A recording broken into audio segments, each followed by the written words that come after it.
भारतवासी digital India की ओर तेज़ी से अग्रसर हो रहे हैं। आजकल इंटरनेट का प्रयोग विभिन्न गतिविधियों में काफ़ी बढ़ गया है। ऑनलाइन शिक्षा से लेकर ऑनलाइन टिकट बुक कराने तक तथा विभिन्न प्रकार के सरकारी कार्यक्रमों से लेकर प्राइवेट गतिविधियों तक ऐसा प्रतीत होता है कि बिना ऑनलाइन सेवा के हमारा काम चल नहीं सकता। पहले जिस कार्य के लिए हमें घंटों लाइन में लगा रहना पड़ता था, आजकल वह कार्य जैसे टिकट बुक कराना मिनटों में हो जाता है। यह सब डिजिटल क्रांति है। लेकिन इस डिजिटल क्रांति के युग में विभिन्न प्रकार की चुनौतियां भी है। इसमें सबसे बड़ी चुनौती है साइबर क्राइम की। इंटरनेट पर होने वाले अपराध को साइबर क्राइम कहा जाता है। चाहे वह अपराध किसी भी प्रकार का क्यों न हो। प्रायः देखा जाता है कि ऑनलाइन फ्रॉड करके किसी का बैंक खाता खाली कर दिया जाता है। ऐसी स्थिति में चाहे वह गरीब हो या अमीर, उसे गहरा सदमा पहुंचता है और ऐसे लोगों के लिए डिजिटल इंडिया के क्षेत्र में आगे बढ़ना कठिन हो जाता है। इससे हमारी प्रगति डिजिटल इंडिया को आगे बढ़ाने में हम पीछे कदम मोड़ने लगते हैं। तो सबसे बड़ी बात है कि कैसे सुरक्षा के साथ इंटरनेट का प्रयोग किया जाए।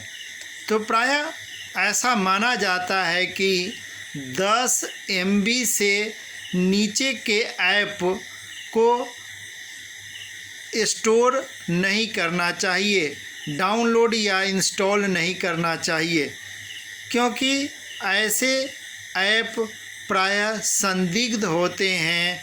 और उसी तरह अगर हमारे मोबाइल पर कोई SMS आए जिसमें बहुत बड़ी राशि इनाम के रूप में देने की बात कही गई हो, तो ऐसे मैसेज के लिंक को भी क्लिक नहीं करना चाहिए। सबसे बड़ी बात है कि हमें लालच में नहीं आना चाहिए। मुफ्त में बिना मेहनत के कहीं भी लाखों रुपया नहीं है, हज़ारों रुपया भी नहीं है, कुछ रुपया भी नहीं है। कुछ भी प्राप्त करने के लिए हमें मेहनत करना चाहिए। मेहनत से ही रुपया मिलता है, धन की प्राप्ति होती है। प्रायः समस्या वहाँ उत्पन्न होती है जब हम लालच में आकर अपना पासवर्ड, अपना OTP वगैरह एक अनजान आदमी को दे देते हैं। वैसी स्थिति में हमें काफ़ी हानि उठानी पड़ती है। तो ऑनलाइन विभिन्न प्रकार की सेवाओं का उपयोग करते समय हमें सावधानी बरतनी चाहिए। और सरकार के द्वारा, बैंक के द्वारा तथा विभिन्न संगठनों के द्वारा दिए गए निर्देशों को ध्यान में रखना चाहिए। गलती और दुर्घटना हर जगह हो जाती है, लेकिन हमें सावधानी बरतने की ज़रूरत है। इसका मतलब यह नहीं कि हम पीछे हट जाएंगे और ऑनलाइन सेवा का प्रयोग करना बंद कर देंगे। ऐसा करना तो आज के समय में संभव ही नहीं दिखाई पड़ता।